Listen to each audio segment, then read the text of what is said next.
Watch this story to the end, and you'll see how one 72-year-old widow took back her house from thieves using just one sentence. Miss it, and you'll never know how she made them pack their bags by sunrise. My name is Margaret Collins. I'm 72 years old now, and I've learned more about human nature in the past year than I did in the previous 71. Some lessons come gentle, like rain. Others hit you like a Texas thunderstorm. Mine came like a hurricane. It started the day I sold the ranch. I can still see that "sold" sign swinging in the wind, red letters against white wood. 43 years Thomas and I lived on that land. 43 years of memories soaked into every floorboard. The kitchen where he used to drink his coffee at sunrise, black as oil, strong enough to wake the dead. The porch where we watched our son Daniel take his first steps. The bedroom where my husband took his last breath. Cancer doesn't care about your plans. It doesn't care that you and your husband were supposed to grow old together, watch grandchildren run through fields, die peacefully in your sleep holding hands. Thomas was gone 3 months when the medical bills started arriving. You ever notice how grief comes with an invoice? I paid what I could. Sold my grandmother's pearl necklace first, then my mother's engagement ring, then smaller things, piece by piece, like selling off parts of my own history. But the ranch, I held on to that as long as I could. It was the last piece of Thomas I had left. Except it wasn't, was it? I had Daniel, my son, my only child, 38 years old, a good man, a doctor working himself half to death at Austin Memorial Hospital. He never asked me for anything, never complained. But I'm his mother. I could see it in his face during our Sunday phone calls. The exhaustion, the worry, the weight of building a life in an expensive city with a wife who had expensive tastes. Rebecca, my daughter-in-law. I should tell you about Rebecca. Pretty girl. Blonde hair always perfect, nails always done, smile bright as a new penny and just as thin. She never worked, said she was finding herself. Been finding herself for 6 years. Daniel didn't seem to mind. He loved her. That's what I told myself anyway. Love makes people do foolish things. I should know. I remember the last Sunday dinner before I sold the ranch. I'd driven to Austin, cooked pot roast in their cramped apartment kitchen while they were both out. When they came home, Rebecca walked in first, saw me at the stove, and stopped. "Margaret," she said, her voice dripping with fake sweetness. "You didn't have to do this." The way she said "have to" made it clear she meant shouldn't have. "I wanted to," I said calmly. "It's Daniel's favorite. We're actually trying to eat cleaner these days," she replied, her tone condescending, like explaining color to a child. "Less red meat? More plant-based options?" Daniel came in behind her, smelling of antiseptic and exhaustion. His face lit up when he saw the pot roast. "Mum, you made—" "She made pot roast," Rebecca interrupted, her voice sharp as a knife. "But we can save it for later, babe. I already ordered Thai food." I watched my son's face fall, watched him look between his mother and his wife, watched him choose. "Thai sounds great," he said quietly. I ate pot roast alone in their kitchen, while they ate Thai food in the living room. The laugh track from their TV show echoed through the walls. That night, driving home, I made my decision. My son needed something, a foundation, something his father and I could give him even though Thomas was gone, something that would outlast me. So when the final bill came for Thomas's hospice care, and I sat alone in that big, empty ranch house, I knew what I had to do. The ranch sold for $340,000. $340,000 for 43 years of my life. Seems like it should be more, doesn't it? But that's what the market decided my memories were worth. I put that money in the bank and started looking at houses in Austin. Nothing too fancy, just something solid, something Daniel and Rebecca could grow into, maybe start a family in. I imagined grandchildren running through rooms I'd paid for with my past, building a future I'd never live to see all of. I found the villa on a Tuesday. 3 bedrooms, 2.5 baths, beautiful kitchen with granite counters, A backyard with space for a garden. It was in a good neighborhood, the kind where kids rode bikes and neighbors knew each other's names. Perfect. The asking price was $325,000. I offered $330,000 cash, closed in 2 weeks. I remember the day I signed the papers in the lawyer's office. Mr. Patterson was his name. Kind man. Patient with an old woman asking too many questions. He explained everything twice, made sure I understood. "Now, Mrs. Collins," he said, "you're purchasing this property in your name. If you want to transfer it to your son, we can do that now, or you can wait and gift it to him later. Might be smart to wait. Make sure everything's settled first. Give them time to prove they're responsible with it." Something in his voice made me pause, like he'd seen this story before. "I'll wait," I said firmly. "Better to be careful." "Wise choice," he said, and slid the deed across the desk. I signed my name, Margaret Rose Collins, in blue ink. The deed went into my purse. The keys went into my pocket. Some instinct I couldn't name told me not to mention the deed staying in my name. Not yet. I planned a dinner at a nice restaurant to tell them. Romano's, expensive place with white tablecloths and wine lists thicker than my Bible. I told Daniel I had something important to discuss. He looked worried when he arrived, like he thought I was dying. Rebecca came too, wearing a dress that probably cost more than my monthly groceries. She checked her phone 3 times before we even ordered. "Daniel," I said quietly but powerfully, sliding the envelope across the table. "Your father wanted you to have something real, something yours." He opened the envelope slowly, pulled out the photo of the villa. His face went pale, then red, then confused. "Mum, what is this?" "It's a house. Your house. In Austin. I bought it for you and Rebecca." Rebecca grabbed the photo from his hands. Her eyes went wide. For a moment, the mask slipped, and I saw something raw there. Hunger, maybe, or calculation. "Wait," she said, her voice suddenly cold. "You bought us a house? Like, outright?" "A villa," I corrected calmly. "Move-in ready. 3 bedrooms. Beautiful kitchen. I thought you two deserved a real home." Daniel's eyes filled with tears. He came around the table, nearly knocked over his water glass, hugged me so tight I couldn't breathe. Mum, I can't believe this is... Thank you.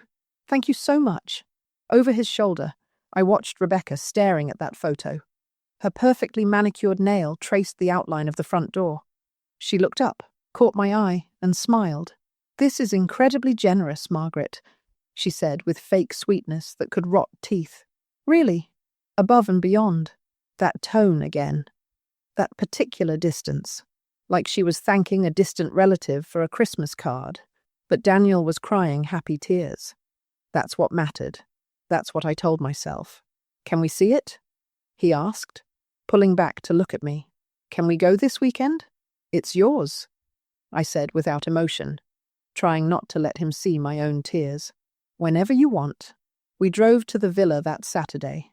Daniel couldn't stop talking the whole way there, planning where furniture would go, talking about maybe getting a dog, asking if I thought the backyard was big enough for a garden like I used to have. Rebecca sat in the back seat, quiet, typing on her phone. When we pulled up, Daniel got out so fast he left his door open, ran up to the front door like a kid on Christmas morning. I handed him the keys. His hands shook as he unlocked the door. The house smelled like fresh paint and new carpet. Afternoon sun poured through the windows I'd made sure faced east, the way Thomas always liked. Daniel walked through every room, touching the walls, like he couldn't believe they were real. "It's perfect," he said. "Mum, it's perfect." Rebecca followed behind us, her heels clicking on the hardwood floors I'd chosen. She ran her finger along the granite countertops I'd paid extra for, opened cabinets, looked in closets, testing everything. "The master closet is kind of small," she said, her condescending tone dripping through every word. "Rebecca," Daniel said, a warning in his voice. "I'm just saying," she continued, cold voice cutting through the warm afternoon. "If we're going to live here long term, we might need more storage. Maybe knock out this wall, expand into the 3rd bedroom. This is a gift, Beck. Daniel said quietly. I know, babe. I'm just thinking practically. She turned to me, manufactured smile back in place. You don't mind us making some changes, right, Margaret? I mean, it is going to be our home. Of course, I said calmly, even though something twisted in my stomach. Make it yours. She nodded, satisfied, and went back to her phone. I didn't visit for 2 weeks after that. Gave them time to settle in, move their things, make it theirs. I stayed in my small Dallas apartment, sleeping on a lumpy mattress, eating dinner alone, telling myself I'd done the right thing.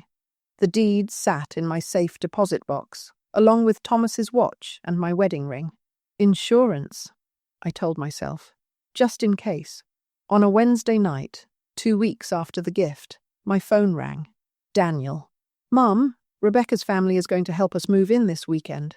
They're so excited to see the place. Something in my chest tightened. Her family? Yeah, her parents, her brother Marcus, and her Aunt Linda. They all want to help. He sounded happy. You should come too. Make it a family thing. Family. The word felt warm and cold at the same time. What time? I asked firmly. 10 o'clock Saturday morning? We'll order pizza after? Make a day of it. I'll be there, I said, without emotion. I hung up and sat in the dark for a long time. Something about his voice bothered me. The way he said, her family, like they were moving in to help, not just visit. The way he included me as an afterthought. You should come too. But I pushed the feeling away. I was being paranoid, protective, jealous, maybe, of having to share my son. That Saturday morning, I woke up early, made a casserole, Daniel's childhood favorite, tuna noodle. Put it in a thermal carrier so it would stay warm. Got dressed carefully. Nice pants, clean blouse, the pearl earrings Thomas gave me on our 20th anniversary. I wanted to make a good impression on Rebecca's family. Wanted them to see that I was trying, that I welcomed them, that this house was a gift given with love, not strings. I drove to Austin with hope in my heart and casserole in my passenger seat. I pulled onto Maple Street just before 10. The villa looked beautiful in the morning light, exactly as I'd imagined it would. The for sale sign was gone. The lawn was freshly mowed. The dream made real. But there were 3 cars already in the driveway, cars I didn't recognize. I parked on the street, walked up the driveway carrying my casserole dish. And that's when I heard it. Music. Loud music, the kind with heavy bass that rattled windows, coming from inside, from my villa. I rang the doorbell. Nobody answered. Rang it again. Nothing. I had keys. Of course I had keys. So I used them. The door swung open, and I stepped into chaos. Boxes everywhere. Furniture I didn't recognize stacked in corners. A man I'd never seen before asleep on my couch. The couch I'd carefully chosen for its neutral color.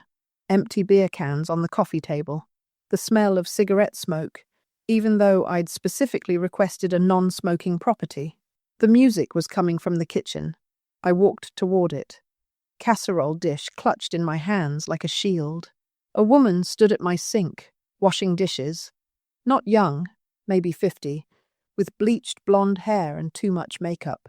She wore a bathrobe in my kitchen at 10 in the morning. She turned, saw me, and didn't even look surprised. You must be Margaret, she said, her tone condescending, like I was late to my own funeral. Rebecca said you might stop by. I'm Diane, Rebecca's mother. She didn't offer her hand, didn't turn off the music, just looked at me like I was interrupting something. I brought a casserole, I said quietly but powerfully, setting it on the counter. How sweet, Diane replied, with fake sweetness that could melt plastic. We're actually doing sandwiches today, but I'm sure someone will eat it eventually. She turned back to the dishes. My dishes, in my house. Is Daniel here? I asked calmly. Hospital called him in, she said, her voice sharp as a knife. Emergency. Some kind of accident victim. You know how it is. I didn't know how it was. I knew my son wouldn't have left his mother alone with strangers on moving day without calling to tell her. And Rebecca? Shopping for curtains. The ones you picked are a bit dated." She glanced at me over her shoulder, smiled. No offense. Every word was an offense. Every breath she took in my house was an offense. But I stood there, in the kitchen I'd paid for, smelling cigarette smoke that shouldn't exist, looking at a woman in a bathrobe who shouldn't be there, and I smiled back. "None taken," I said, without emotion, because I was learning something important in that moment, something that would save me later. I was learning that some people see kindness as weakness, see generosity as opportunity, see an open door as an invitation to take everything. I was learning, but I didn't understand yet. Not really. "I should go," I said firmly. "Tell Daniel I stopped by." "Will do," Diane said dismissively, already forgetting I existed. I walked back through the living room. The man on the couch was awake now, scratching his belly, looking at me like I was the intruder. "Who are you?" he asked. "Nobody," I said quietly but powerfully. "Nobody at all." I got in my car, drove 3 blocks, and pulled over. My hands were shaking. The casserole sat on the seat next to me, still warm, still untouched. I should have known then. Should have seen the warning signs. Should have turned that car around and demanded answers. But I didn't. I drove home to Dallas, put the casserole in my refrigerator, and told myself I was overreacting. They were just helping, being family. I was being territorial about a house that wasn't mine anymore, or at least wasn't supposed to be. The deed in my safe deposit box felt heavier than it had before. That night, Daniel called. "Mum, I'm so sorry. Emergency surgery." Guy wrapped his car around a tree. I couldn't leave. "I understand," I said calmly. "Did you meet Rebecca's family?" "I met Diane. Isn't she great? She's been so helpful, organizing everything, making lists. Rebecca's lucky to have a mum who's so involved." Lucky. That word echoed in my head long after we hung up. I sat in my small apartment that night, eating leftover tuna casserole alone, and I thought about Thomas, about what he would say if he could see what I'd done, about whether giving everything was the same as giving love. And I thought about that deed, locked away, safe, still in my name. Just in case, I'd told myself when I signed it. Just in case turned out to be the smartest decision I ever made. But I didn't know that yet. Not yet. All I knew was that something felt wrong. Something about the way Diane looked at my kitchen like it was hers, the way that stranger slept on my couch like he owned it, the way Rebecca talked about knocking down walls in a house that was 2 weeks old. Something was wrong, and I was about to find out just how wrong things could get when you give someone everything, and they decide it's still not enough. 3 days passed before I went back. 3 days of Daniel not returning my calls, saying he was slammed at work, saying Rebecca's family was handling everything. 3 days of that casserole sitting in my refrigerator, getting colder. On Tuesday afternoon, I drove to Austin without calling first. Something told me I needed to see what handling everything actually meant. The driveway was full again. Same 3 cars from Saturday, plus a 4th one now. A rusted pickup truck with a bumper sticker that said, "My other ride is your mum." Classy. I parked on the street and walked up. Before I even reached the door, I could hear them. Voices, laughter. The television turned up too loud. I used my keys again. Didn't knock. It was still my house, wasn't it? Even if nobody seemed to remember that. The living room looked worse than Saturday. Boxes opened but not unpacked. Fast food bags on the coffee table. Someone had moved my carefully chosen neutral couch to a different wall, facing the wrong direction, blocking the natural light from the window. A young man, maybe 30, soft around the middle, wearing a stained t-shirt, was sprawled in my reading chair playing video games on a television that definitely wasn't there last week. The screen was enormous. The volume was deafening. "Excuse me?" I said firmly. He didn't turn around, just waved a hand vaguely in my direction like shooing a fly. "Excuse me," I said louder. He paused his game, turned, looked at me like I'd interrupted something important. "Who are you?" he asked, his tone condescending, like I was a door-to-door salesman. "Margaret Collins." This is my... I stopped myself. I'm Daniel's mother. Oh, he turned back to his game. Rebecca's in the kitchen. No greeting. No apology for the mess. No explanation for why he was sitting in my house in the middle of a Tuesday afternoon when most people were at work. I walked to the kitchen. Diane was there again, still in a bathrobe. Or maybe a different bathrobe, I couldn't tell. She was on the phone, laughing, chopping vegetables on my counter without a cutting board, scratching the granite I'd paid extra for. I cleared my throat. She glanced at me, held up one finger, wait, and kept talking. I know, right? It's gorgeous. 3 bedrooms, huge kitchen. We could host Thanksgiving here, easy. No, seriously, I'm thinking we should... Yeah, hold on. She covered the phone. Margaret, didn't expect you today. I wanted to check on things, I said calmly. See how the move was going. Oh, it's going great, she said, with fake sweetness. Really settling in. You know how it is with family, everyone wanting to help. She went back to her phone call. Just like that. Dismissed me in my own kitchen. I stood there for a moment, watching her destroy my counter with her knife, and I started doing something I'd continue doing for months. I started taking notes. Mental notes. The scratches on the granite. The time. 2:47 p.m. on a Tuesday. The fact that she said, "We're settling in," not "they're settling in." Rebecca came through the back door carrying shopping bags. Lots of them. Designer logos on every one. "Margaret," she said, her voice sharp as a knife. With surprise, she tried to cover with a smile. "What are you doing here?" What was I doing in the house I'd bought with my dead husband's legacy? Good question. "Checking in," I said without emotion. "Daniel said you were busy with the move. I thought I could help." "Oh, we're all set," Rebecca said, her cold voice cutting through the warm afternoon. "Mom and Marcus have been amazing. And Aunt Linda's coming tomorrow to help with the curtains." "Aunt Linda?" "Mom's sister. She's staying in the guest room for a few weeks while she looks for an apartment in Austin." "Isn't that perfect timing?" "Perfect." That word again. "Where's Daniel?" I asked quietly but powerfully. "Hospital." "Double shift. You know how it is." Rebecca started unpacking her shopping bags. New throw pillows. Expensive ones. "What do you think of these?" "I'm going for more of a modern farmhouse vibe. The furniture you picked is a bit traditional." Traditional. She meant old. She meant my taste wasn't good enough for the house I'd bought. "They're lovely," I said calmly. Diane finished her phone call and turned to us. "Oh, Becca, show her the paint samples." Rebecca's face lit up. "Right. So we're thinking of painting the living room.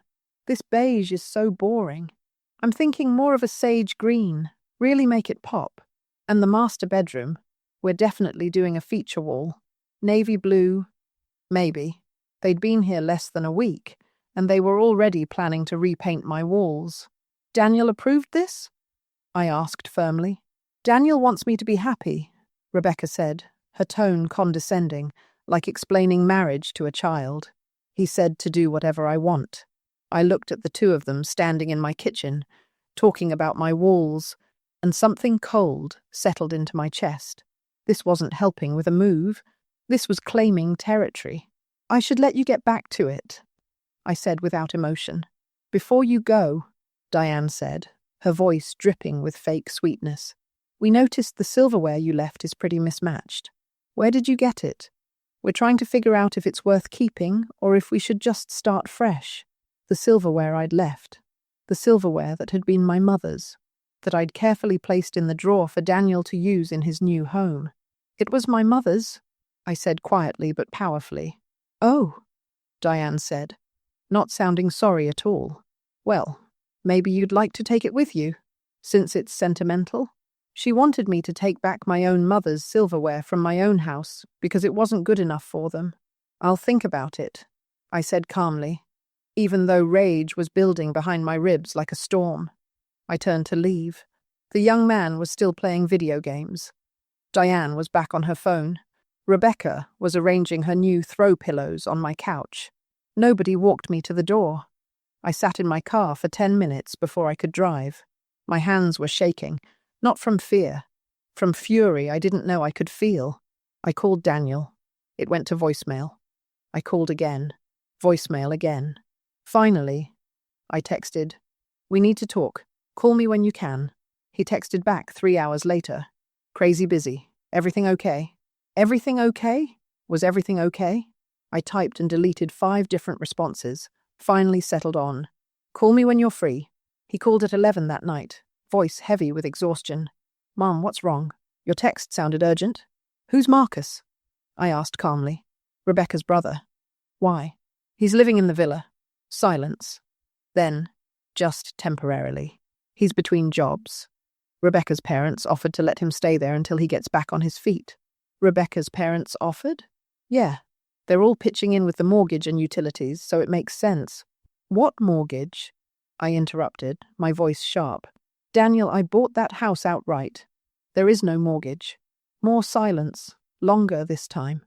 "Well, there are still expenses, Mum. Property taxes, utilities, maintenance. Rebecca's family is helping cover those costs, so it's only fair they get to use the space." Fair. They were using my gift to justify taking over my gift. "For how long?" I asked firmly. "I don't know. A few weeks." "Mum, what's this really about? Are you upset that Rebecca's family is helping us?" Was I upset? Yes. But saying that would make me the villain, the difficult mother-in-law, the one who gave a gift with strings attached. "I'm not upset." I lied quietly but powerfully. "I just want to make sure you're happy." "I am happy, Mom. Really happy. We have this amazing house because of you. Rebecca's family is being so supportive. Everything's perfect." That word, perfect. It was starting to sound like a threat. "I'm glad," I said without emotion. "I gotta go, Mom. Early surgery tomorrow. Love you." "Love you too." He hung up. I sat in my dark apartment holding the phone, and I realized something that made my blood run cold. Daniel didn't see it. Didn't see them taking over. Didn't see his mother being pushed out. Didn't see his wife's family settling into my house like they'd bought it themselves. He was too tired, too trusting, too in love with a woman who was already erasing me. I opened my laptop and did something I should have done weeks ago. I searched Squatters' Rights Texas, read for 2 hours, learned words like adverse possession and legal eviction and proof of ownership, and I pulled out the deed. My name in black ink. Margaret Rose Collins.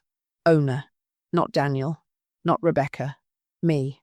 I took photos of the deed from every angle, saved them in 3 different places, printed a copy and put it in my safe deposit box the next morning, because something in my gut told me I was going to need proof that this house was mine, that my son's new family was living in a gift I'd never finished giving.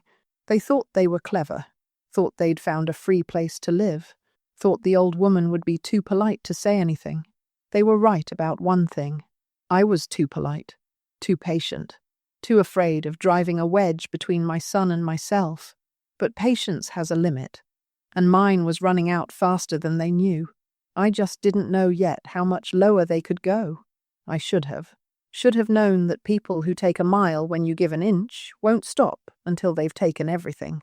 But I was about to find out. 2 weeks became 4. 4 became 6.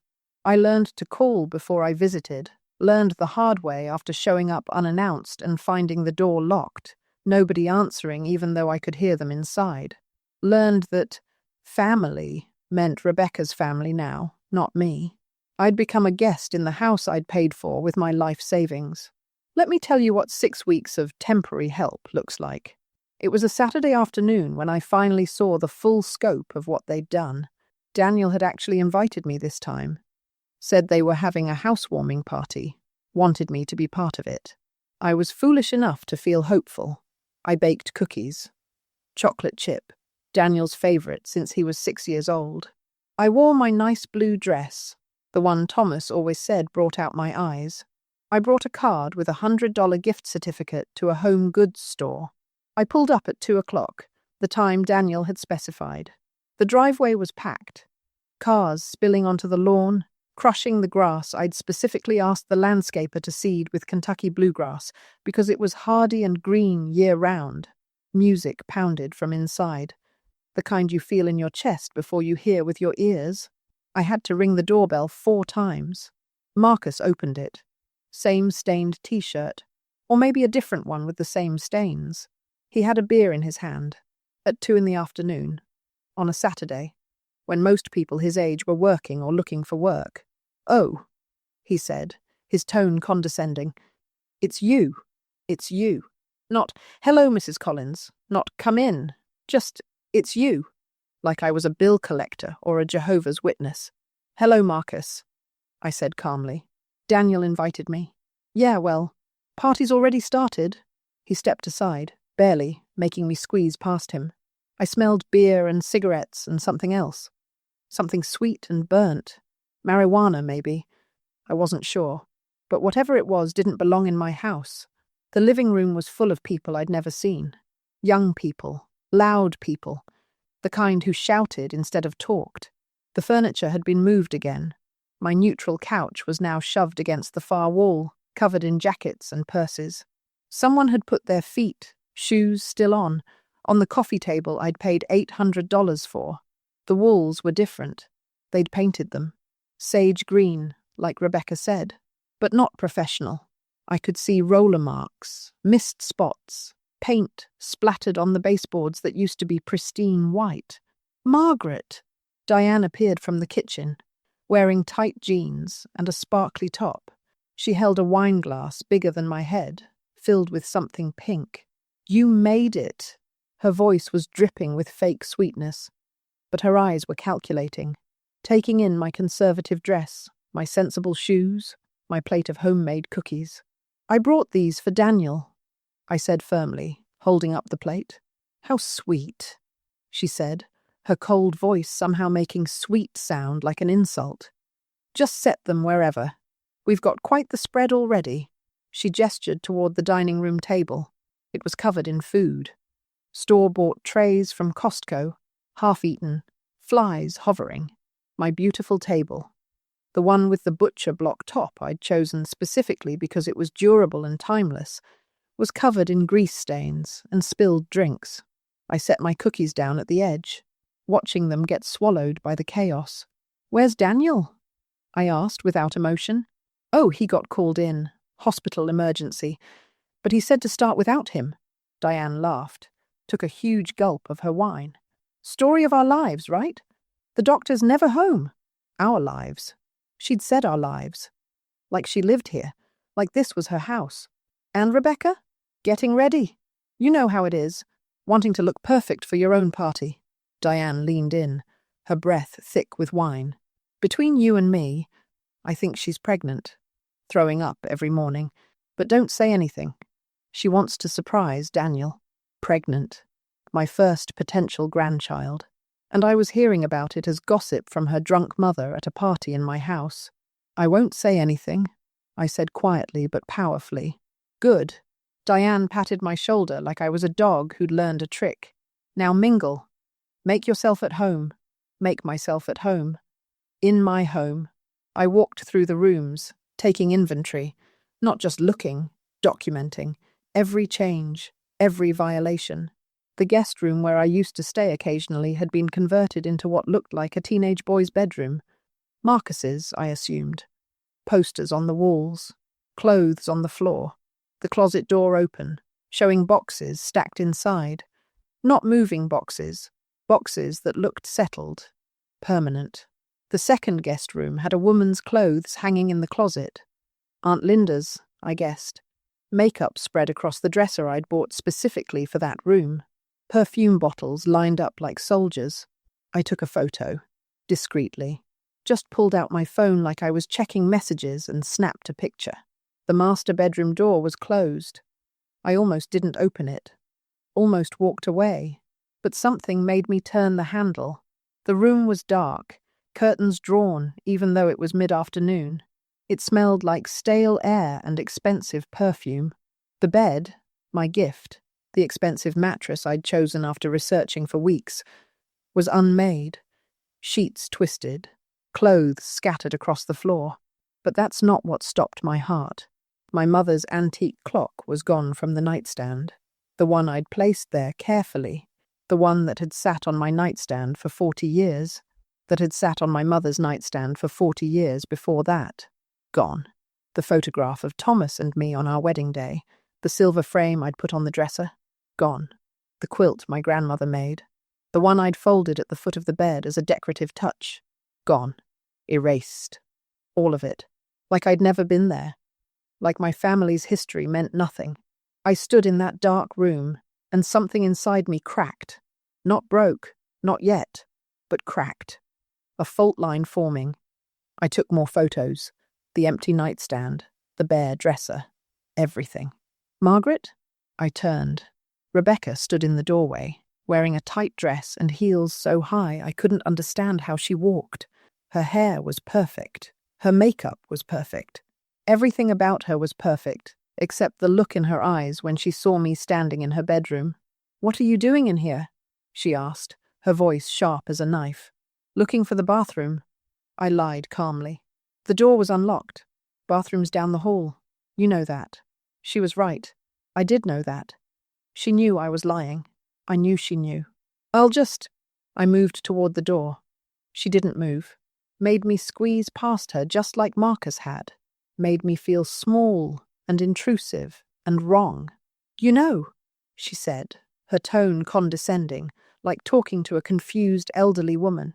"You really should call before you come over, Margaret, even when Daniel invites you. Things are busy here. Chaotic. We're not always ready for guests. Guests. I'd become a guest." "I'll remember that," I said, without emotion.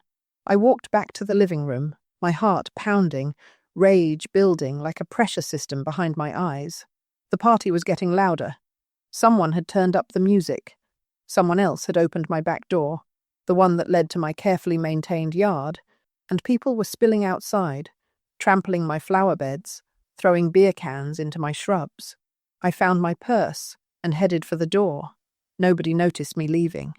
Nobody said goodbye, except Diane, who caught me at the door, her wine glass somehow even fuller than before. "Leaving already?" she asked with fake sweetness. "Party's just getting started. I'm not feeling well," I said firmly. "Oh, honey," she said, putting a hand on my arm, her cold voice somehow managing sympathy that felt like mockery. "You know, Rebecca and I were talking. This house is really a lot for them. Young couple, new marriage, all this space. And Daniel's never home with his crazy schedule. I waited. Knew something worse was coming. Have you thought about a retirement community? You know, somewhere with activities and friends your own age? I have a brochure in my car if you want it. Lovely place just outside Dallas. My aunt lived there before she passed. Really great staff. The world went very quiet. She was suggesting I move into a retirement home while living in the house I'd bought. With my money. From my husband's legacy. "Thank you," I said quietly but powerfully. "But I'm fine where I am." "Well, if you change your mind." She squeezed my arm, her grip too tight. "We worry about you, Margaret. Living alone at your age. What if something happened?" The threat was subtle but clear. I'm old. I'm alone. I'm vulnerable. And they were circling like vultures, waiting for me to fall. I drove home in silence. Didn't cry. Didn't scream. Just drove. That night, I sat at my kitchen table and wrote everything down. Every detail. Every conversation. Every missing item. I'd started a notebook, a cheap spiral thing from the drugstore, but I filled 5 pages that night. And I made a list. Missing items. Mother's antique clock, wedding photo, silver frame. Grandmother's quilt, mother's silverware, still there but suggested removal. Thomas's war medals, need to check. Permanent residence, Diane, Rebecca's mother. Marcus, Rebecca's brother. Aunt Linda, Rebecca's aunt. Unknown number of guests. Property damage. Scratched granite counters, painted walls, no permission.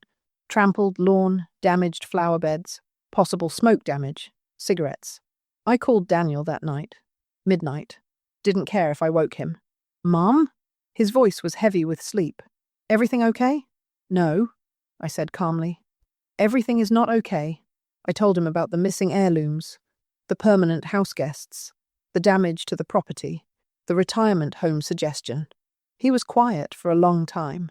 "Mum," he finally said, his voice carefully controlled. "Rebecca's family is just trying to help. They're covering expenses."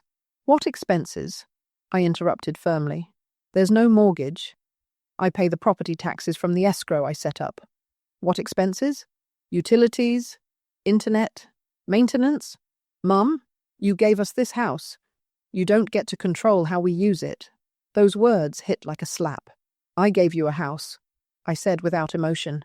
"I didn't give Rebecca's family permission to move in and erase my family's history." "Your family's history?" His voice rose, angry now.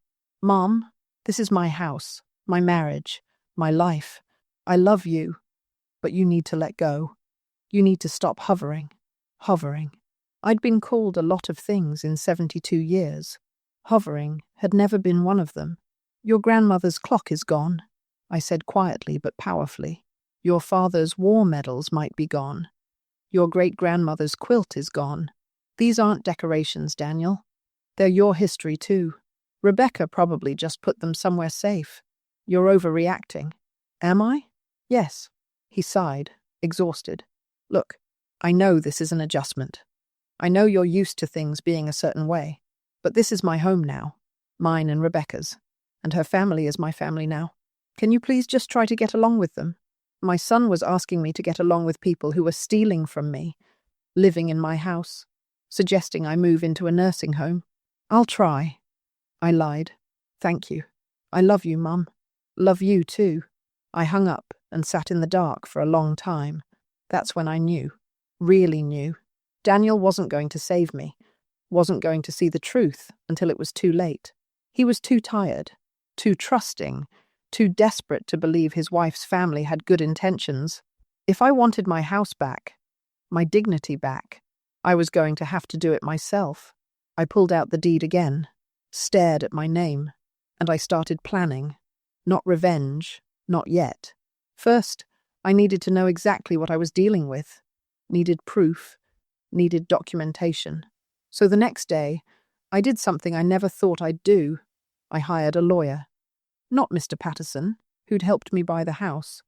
Someone new, someone who specialized in property law and family disputes. Her name was Lisa Chen. Young woman, sharp as a tack, expensive suit, no-nonsense attitude. I showed her everything. The deed, my notes, the photos of the missing heirlooms, the paint damage, everything. She listened without interrupting, took notes in neat, precise handwriting. "Mrs. Collins," she said when I finished, her voice professional and kind, "you have a squatter situation, potentially criminal. They're living in your property without a lease, without your explicit permission, and they're damaging it. You have grounds for eviction. But my son lives there with your permission. His wife too, by extension. But her extended family? They're trespassers." The word hung in the air. Trespassers. "What do I do?" I asked quietly but powerfully. "Document everything. Every visit, every conversation, every missing item. Take photos, save text messages. Build a case." She leaned forward. "And then, when you're ready, we serve them with an eviction notice. Give them 30 days to vacate. If they refuse, we go to court." "And Daniel?" Her face softened. "That's the hard part. This will hurt your relationship with your son. Possibly permanently. You need to be prepared for that." I thought about Thomas, about what he would do, about what he'd want me to do. Take care of our boy, Maggie.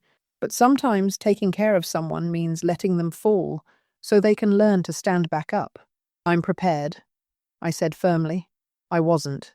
Not really. But I was done being pushed around, done being erased, done being treated like a senile old woman who should shuffle off quietly while strangers stole my life's work. I walked out of that lawyer's office with a plan. Not a revenge plan. Not yet. But a plan to take back what was mine. I just didn't know yet how much worse things would get before they got better. But I was about to find out. I stopped visiting after that. Not completely. I wasn't ready to surrender entirely. But I stopped showing up unannounced. Stopped bringing casseroles nobody ate. Stopped pretending that if I tried hard enough, Rebecca's family would see me as anything other than an obstacle. 3 months passed, like a slow bleed. Let me tell you what those months taught me. Silence isn't always weakness. Sometimes it's strategy. Sometimes it's watching and waiting and documenting every single thing that happens, so that when you finally strike, nobody can say they didn't see it coming. I kept my notebook, added to it every day. Sometimes there wasn't much to add. Just a date, a missed phone call, a text from Daniel that took 3 days to answer. But I wrote it all down, because Lisa Chen told me documentation was everything, and I'd learned to trust her. But the nights were the hardest. That's when the memories came flooding back, uninvited and relentless. I'd sit in my small apartment, the one-bedroom place with the lumpy mattress and the neighbors who fought through the walls, and I'd think about Daniel, not the Daniel who dismissed me on the phone, the other Daniel, the real one, the one I raised. I'd remember him at 6 years old, sitting at our kitchen table in the ranch house, struggling with homework. Math. He hated math. Cried over it. Said he was stupid. Said he'd never understand. Thomas was working late that night. Always working. Trying to keep the ranch profitable. Trying to build something to pass down. So it was just me and Daniel at that table, and I watched him cry over numbers that wouldn't make sense.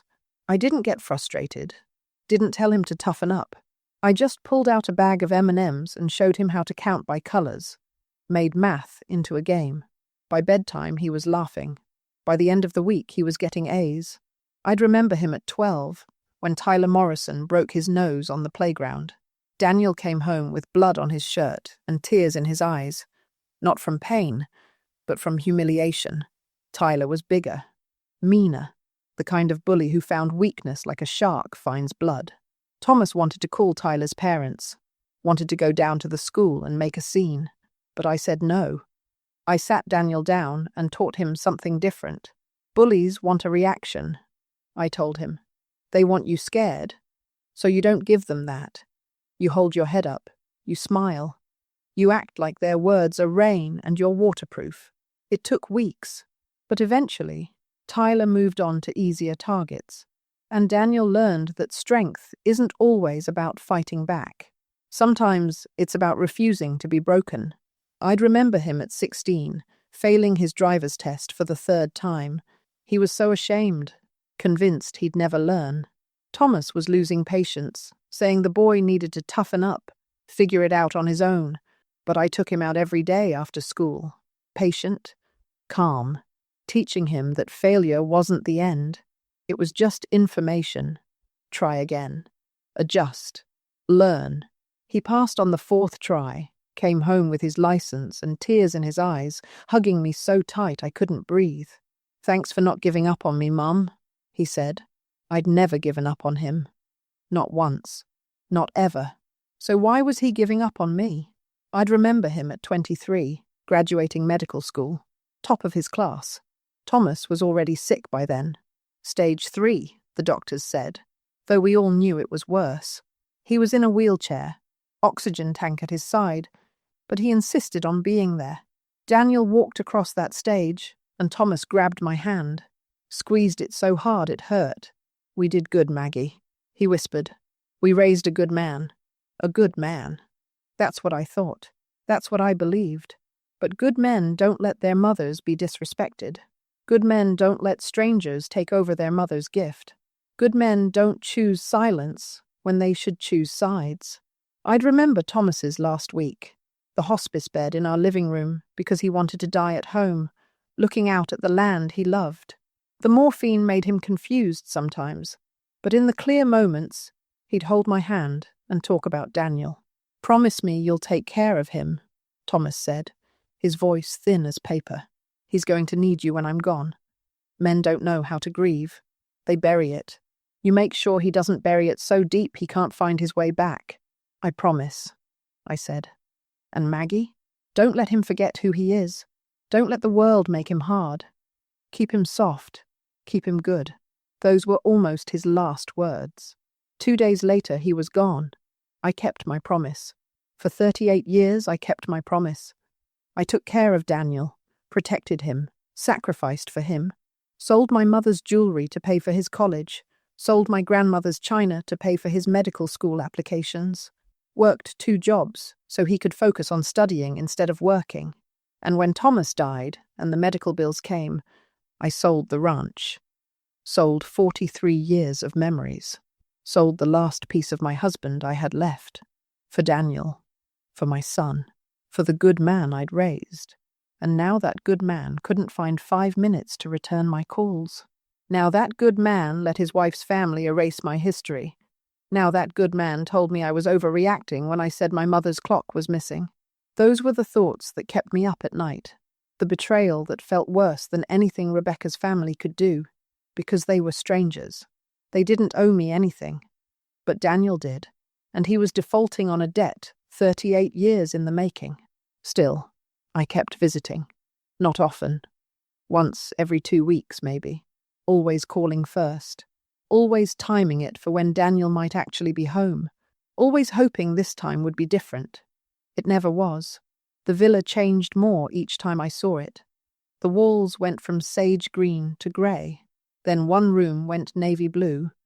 Then they ripped up the carpet in the master bedroom and put in cheap laminate flooring that was already scratching. My decorations disappeared piece by piece. The landscape painting I'd chosen for the hallway, gone, replaced with some modern art thing that looked like a child's finger painting. The curtains I'd spent hours selecting, gone, replaced with bamboo blinds that didn't quite fit the windows. They were erasing me, systematically, deliberately, and the heirlooms kept disappearing. I found out about Thomas's war medals 3 weeks into my silent suffering period. I called Daniel specifically to ask about them. He was at work, distracted, barely listening. "Dad's medals?" he said, his voice distant. "I think Rebecca put them in storage. Said they were triggering for Marcus." "Triggering? He has PTSD. From video games, I guess." Rebecca said the military imagery made him uncomfortable, so she packed them away. Thomas Collins served 2 tours in Vietnam, earned those medals bleeding in rice paddies, and they were triggering for a 30-year-old man who played Call of Duty in his underwear. "Where's the storage?" I asked calmly, even though I wanted to scream. "Some unit Rebecca's mum rented." "I don't know." "Mum, I gotta go. Trauma coming in?" He hung up. I added it to my notebook. Thomas's war medals, in storage unit, location unknown. Daniel doesn't know where. 2 weeks later, I noticed my grandmother's china was gone. Not all of it. They were smarter than that. Just a few pieces at a time. A serving platter 1 visit, 2 teacups the next. By the time I realized what was happening, half the set was gone. I asked Rebecca about it during one of my carefully scheduled visits. She was in the kitchen, my kitchen, eating yogurt straight from the container, scrolling through her phone. "Oh, those old dishes," she said, her tone condescending, not even looking up. "Some broke in the move. The rest we donated. Nobody uses fancy china anymore, Margaret. It's very 1950s. My grandmother brought those dishes from Poland in 1947, carried them through Ellis Island, served Christmas dinner on them for 60 years. Donated. Like trash. Like they meant nothing." "Which charity?" I asked without emotion. "I don't know. Goodwill? Salvation Army, does it matter?" She finally looked at me, her cold voice cutting through the afternoon light. "It was just taking up space. We need room for actual things we'll use." I wrote it down that night. Grandmother's china. Donated without permission. Rebecca doesn't remember where. But here's the thing about suffering silently. It's not really silent. Not if you're watching. Not if you're documenting. Not if you're building a case. I took photos every time I visited. Discreet ones. Just pulled out my phone like I was checking messages and captured the damage. The scratched floors. The painted walls. The cheap furniture they'd added. The beer stains on my $800 coffee table. I saved every text message from Daniel. Every dismissive response. Every "I'm too busy" excuse. Every "you're overreacting" accusation. I kept receipts. The original purchase receipt for the villa, $330,000. The receipt for the furniture, $15,000. The receipt for the landscaping, $3,000. Every penny I'd spent, documented. And I started researching. Property law, tenant rights, squatters' rights in Texas, eviction procedures, how to prove ownership, how to prove damages, how to prove unauthorized occupancy. I spent hours at the library because I didn't want this research showing up in my internet history if anyone ever looked. I'm not paranoid, I'm careful. There's a difference. I learned that in Texas, you can't just kick people out. Even if they're living in your house without permission, you have to follow legal procedures. Notice, waiting periods, court orders if they refuse to leave. I learned that family makes it complicated. Daniel had permission to live there. Implied permission anyway, even if I'd never formally given it. That meant Rebecca had permission too. But her extended family? That was murkier. I learned that damage to property gave me legal standing, that missing items could constitute theft, that unauthorized changes, like painting walls or installing new flooring, could constitute destruction of property. I learned a lot in those 3 months, became an expert in things I never wanted to know, and I learned something else, something that changed everything. It was a Thursday afternoon. I was sitting in my apartment, going through the paperwork Mr. Patterson had given me when I bought the villa, the deed, the title insurance, the closing documents. I'd looked at them 100 times, but this time something caught my eye. A small clause in the deed, legal language I'd glossed over before because I didn't understand it. The property is deeded to Margaret Rose Collins, sole owner, with full rights and privileges thereof. No additional owners, co-owners, or title holders are listed. Transfer of ownership requires explicit written consent of the sole owner and must be filed with the county recorder's office. I read it 3 times. Then I checked the county records online. Public information. Anyone can access it. The villa at 847 Maple Street, Austin, Texas. Owner, Margaret Rose Collins. No other names listed. No transfers filed. No changes recorded. My heart started pounding. The house was still mine, completely mine. Not Daniel's, not Rebecca's. Mine. I'd been so focused on the gift, on giving it to Daniel, on making him happy, that I'd forgotten I never actually completed the transfer. The deed was still in my name. The property was still mine. Daniel didn't own it. He'd never owned it. He'd been living there with my permission. Permission I could revoke. And Rebecca's family? They had no permission at all. Not from me, not from anyone who mattered.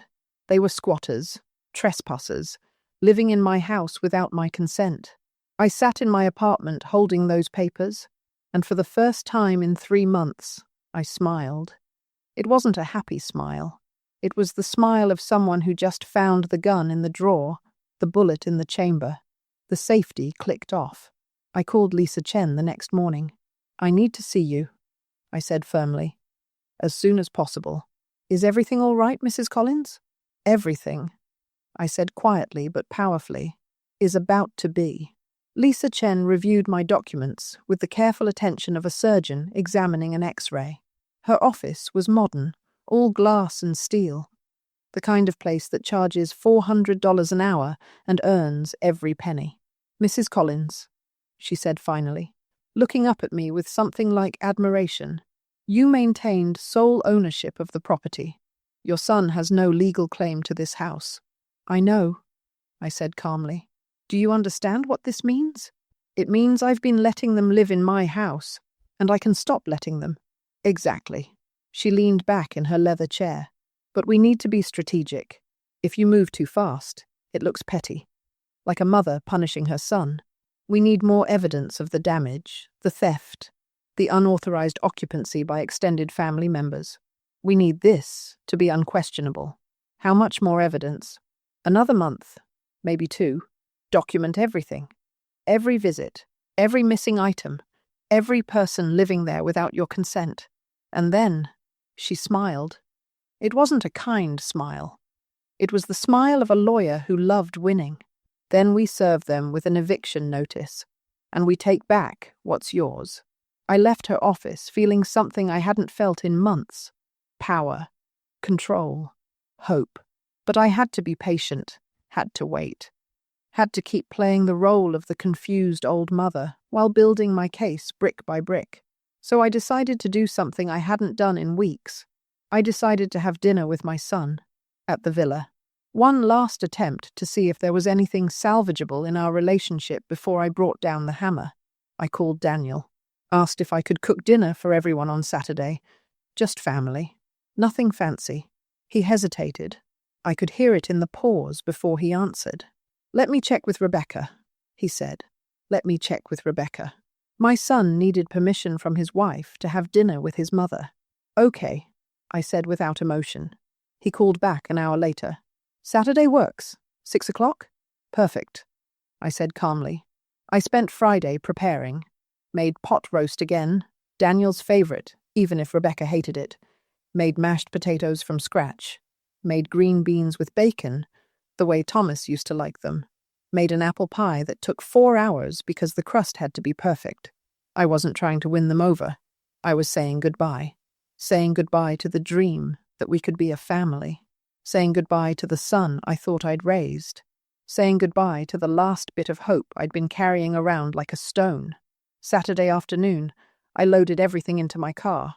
The food was still warm, wrapped in towels. I wore my nice pants and a clean blouse.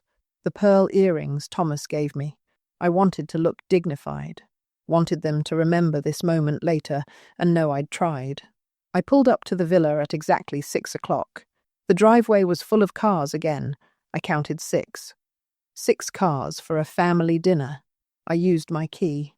Walked in, carrying my dishes. The living room was chaos. Someone's toddler I'd never seen before was running around screaming, throwing toys. The TV was on, volume loud enough to shake the windows. Marcus was on the couch with a woman I didn't recognize, both of them on their phones, ignoring the child. "Hello?" I said firmly. No one answered. The child kept screaming. Marcus didn't look up. I walked to the kitchen. Diane was there, of course, still in a bathrobe. A different one this time. Leopard print. She was making margaritas in my blender, the one I'd left for Daniel to make smoothies.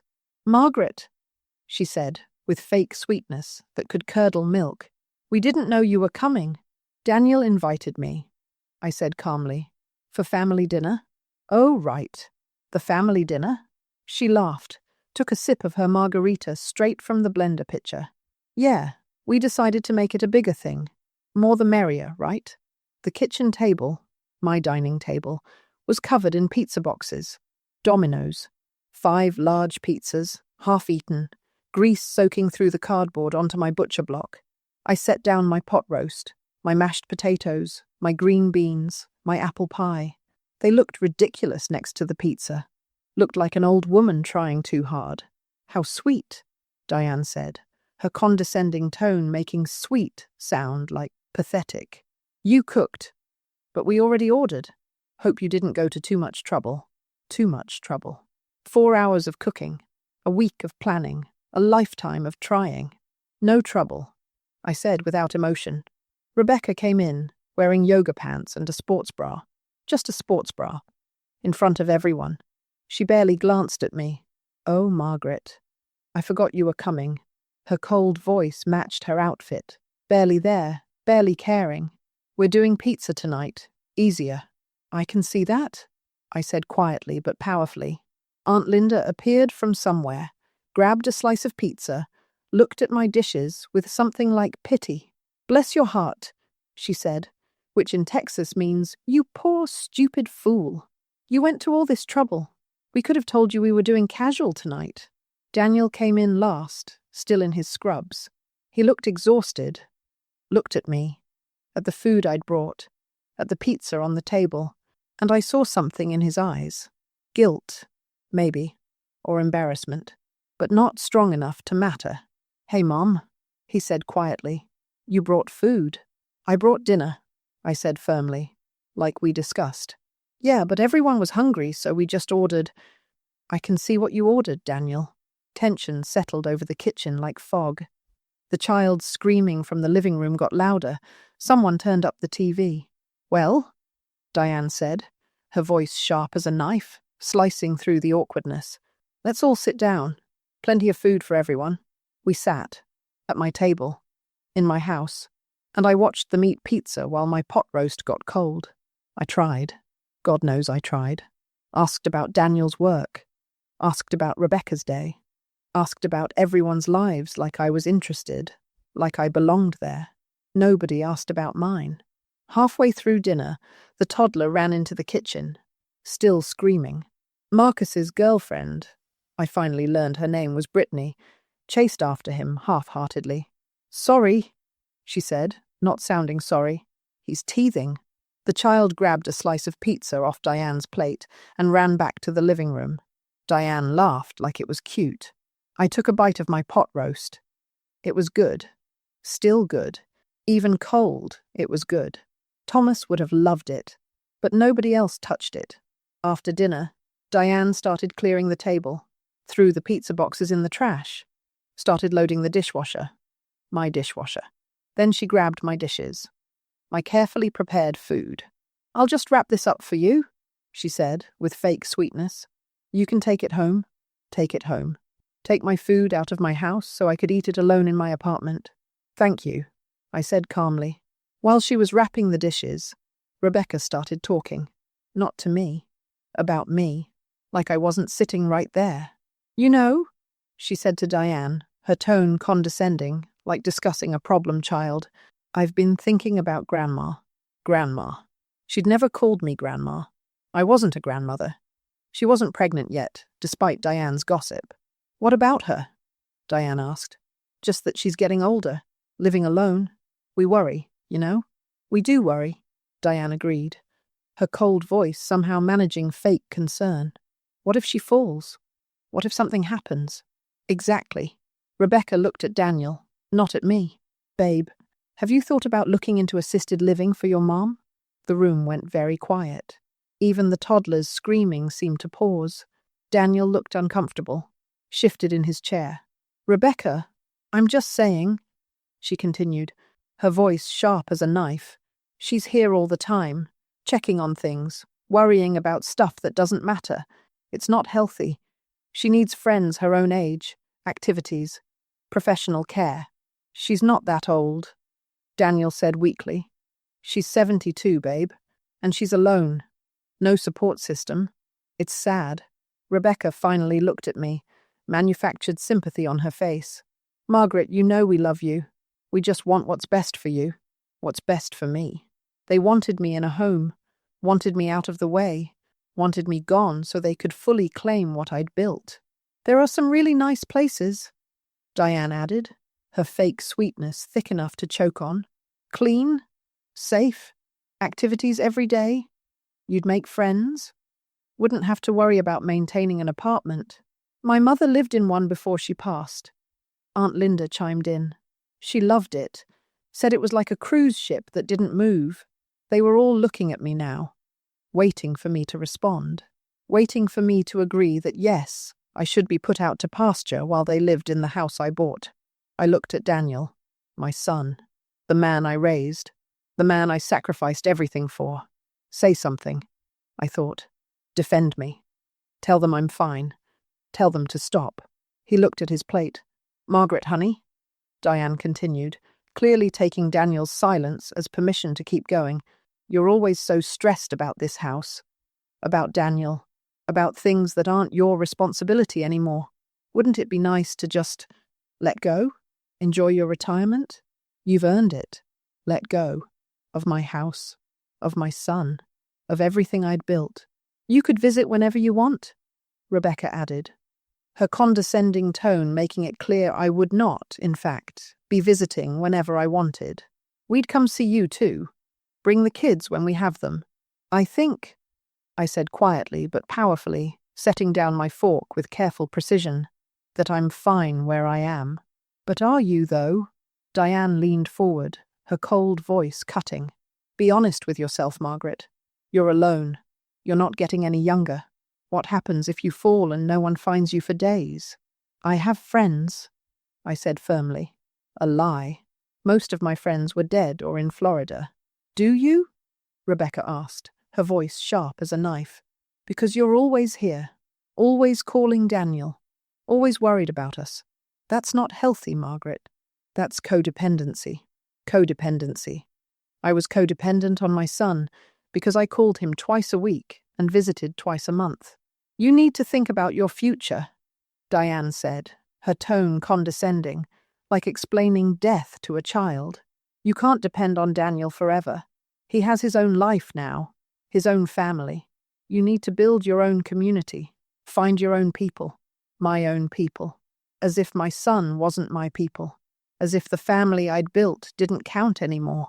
I looked at Daniel again, waited for him to speak, waited for him to tell them to stop, waited for the good man I'd raised to show up. Mum, he said finally, quietly, not meeting my eyes, maybe you should just think about it. Not decide anything now, just think about it. And there it was, the final betrayal. Not disagreement, not defense, just think about it. Like their suggestion had merit. Like putting me in a home while they lived in my house was a reasonable idea worth considering. Something inside me didn't crack this time.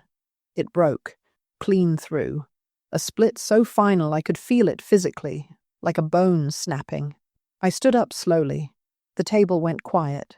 Even the toddler in the living room seemed to sense something had changed. Thank you for dinner, I said without emotion. Margaret, Diane started.